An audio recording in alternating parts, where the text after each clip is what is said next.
É hora da entrevista do dia com a Denise Campos de Toledo. E vamos falar da aprovação de Flávio Dino para o STF, Paulo Gonet para a PGR. Eu converso com o Roberto Liviano, que é promotor de justiça, presidente do Instituto Não Aceito Corrupção. Doutor Roberto Liviano, boa noite.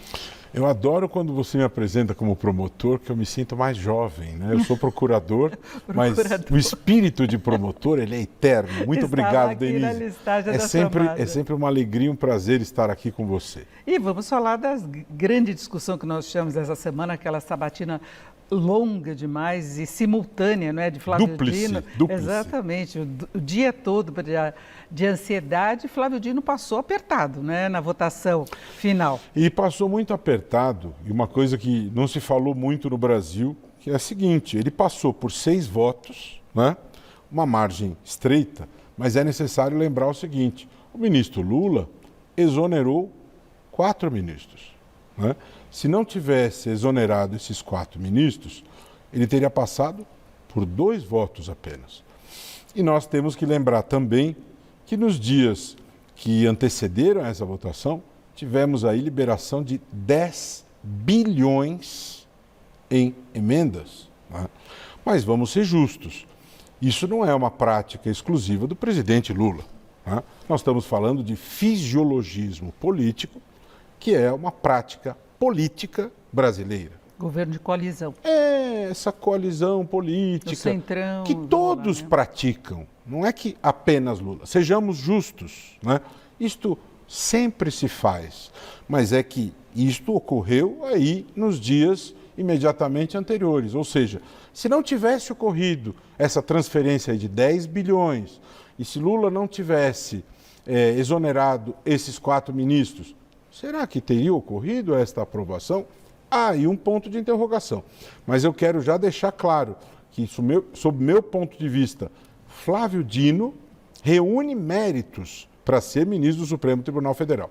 Foi juiz federal por 12 anos, foi presidente da AJUF, Associação dos Juízes Federais, foi governador do estado do Maranhão, um estado que tinha grandes dificuldades sociais, que foi governado pelos Sarneys, com grandes problemas sociais, e governou com méritos o Maranhão, foi deputado federal, vinha sendo ministro da Justiça e Segurança Pública, tem grande habilidade política, é um animal político, no melhor sentido dessa expressão. Então, mas aí que está o problema da oposição à argumentação, essa questão dele ser político.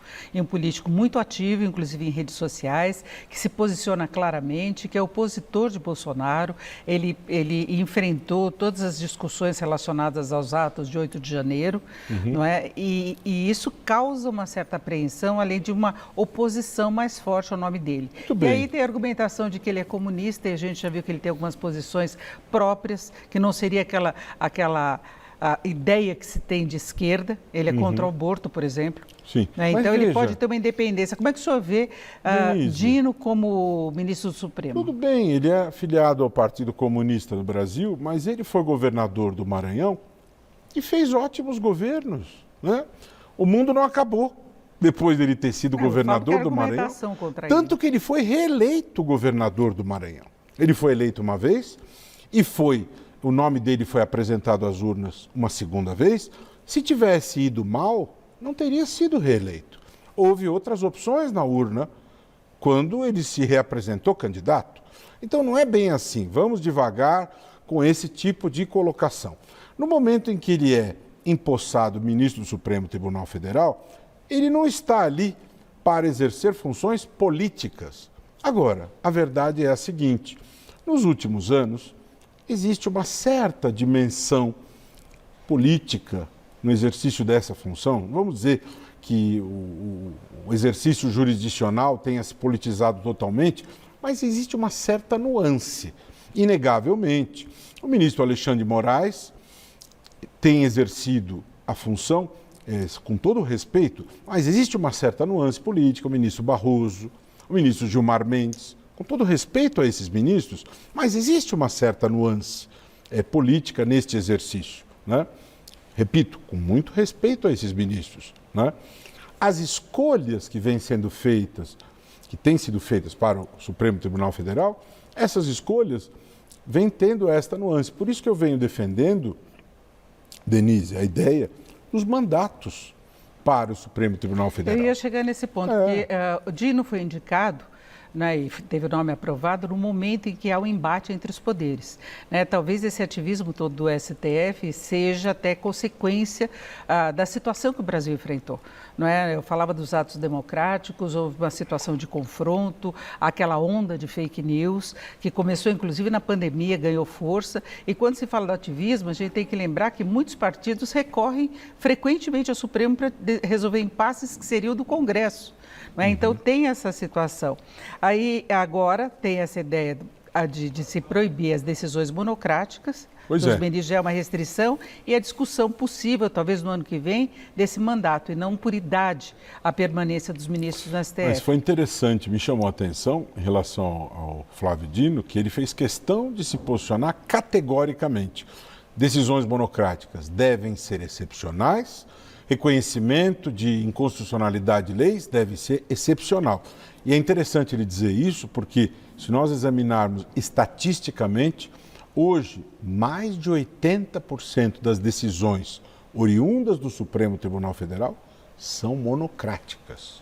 Então é muito importante, muito interessante observarmos esse posicionamento de Flávio Dino, que foi juiz federal por 12 anos e que, ao ser perguntado a respeito disso, se posiciona desta maneira, né? Esperamos que haja lealdade em relação a isso que ele faz. E eu sempre parto do pressuposto da boa-fé das pessoas, né? Acredito que nós devemos acreditar naquilo que ele está dizendo. Eu não acredito que Flávio Dino seja um mentiroso, pelo contrário, eu acredito na boa-fé disso que ele está dizendo. E agora Paulo Gonet, ele não foi da lista tríplice, foi indicado, o nome dele enfrentou menos resistência. Qual a sua expectativa, até como procurador? Ele agora vai ser da PGR. Muito bem. Sobre a escolha de Paulo Gonet, que é um procurador de uma trajetória honrada no Ministério Público Federal, eu penso o seguinte: se eu tivesse a caneta do presidente Lula, no lugar de Lula, teria escolhido um dos 3 integrantes da lista tríplice. Havia 3 honradíssimos procuradores, Luísa Frechais é a mais votada, Mário Bonsalha e José Adonis, terceiro lugar. Por quê? Porque no momento em que Lula escolhe um dos 3 da lista, ele se protege de críticas, no sentido de, por que escolheu este? Por que vai pinçar aquele? Né? Parece que está escolhendo de encomenda para se proteger, porque afinal de contas, Denise, nós sempre temos que nos lembrar que o Procurador-Geral da República é o fiscal do presidente. Por que ele não escolheu da lista e foi pinçar um nome? Augusto Aras, por exemplo, quando foi escolhido a primeira vez, havia 10 candidatos e dos 10 se compôs uma lista tríplice. E Augusto Aras foi escolhido a dedo pelo ex-presidente. Eu não estou dizendo que Paulo Gonet seja um mau nome, uma má escolha, de maneira nenhuma. É um procurador honrado. Mas por que não escolher da lista tríplice? Agora, ele não dá aquela ideia que teria uma proximidade com Lula, como aconteceu no caso de Bolsonaro. É verdade. Não é?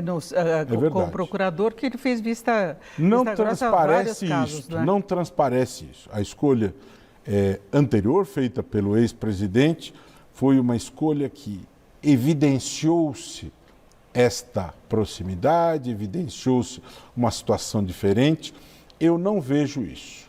Me parece que o procurador Paulo Gonet é um procurador que vai se comportar da maneira como a sociedade espera, né? Eu penso que há uma expectativa positiva em relação ao seu mandato. Acho que a sua postura na sabatina foi uma postura republicana. Alguns criticam o fato, alguns apontam essa questão da ligação com os ministros Alexandre, Gilmar Mendes. Veja, as pessoas têm ligações com N indivíduos, né? Isso faz parte do sistema democrático. Né? Agora, procurador, antes de encerrarmos, temos apenas um minuto, eu queria falar da situação de Sérgio Moro. não é, que foi uma situação conturbada desde o início, inclusive a STF reverteu boa parte dos processos que passaram pela Lava Jato, que teve um momento de auge, não é, e depois de decadência. Não é, e vazaram conversas dele no celular no momento lá da sabatina com Flávio Dino, ele conversou com o Flávio Dino, eles que já tiveram vários embates. Como é que o senhor vê a situação, o histórico de Sérgio Moro, que pode agora ser cassado? A situação é a seguinte, Denise, uma das fontes do direito, além da lei, é a jurisprudência. A jurisprudência são os casos já apreciados. Né? E casos semelhantes ao dele tiveram o desfecho da cassação. Né? Então não se trata de uma situação contra o indivíduo Sérgio Moro. Situações parecidas com a dele, a Justiça Eleitoral teve o desfecho da cassação. Né? Então, tudo indica, e o Ministério Público Eleitoral do Paraná pediu a cassação.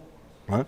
Então, eu não conheço os autos, não conheço dados exatos do processo, mas o Ministério Público Eleitoral do Paraná pediu a cassação e precedentes parecidos indicam desta maneira. Então, eu penso que a situação de Sérgio Moro é uma situação difícil. Eu agradeço muito a participação do procurador Roberto Liviano, que é presidente do Instituto Não Aceito Corrupção. Muito obrigada, uma boa noite. É sempre uma honra e quero convidar você que está nos assistindo para continuar esse debate. Instagram, Roberto Liviano Oficial e Não Aceito Corrupção. Vamos conversar. Mais uma vez, obrigado, Denise. Sempre uma honra, uma alegria estar com você e com todos aí da Gazeta. Obrigada. Laerte, Luciana.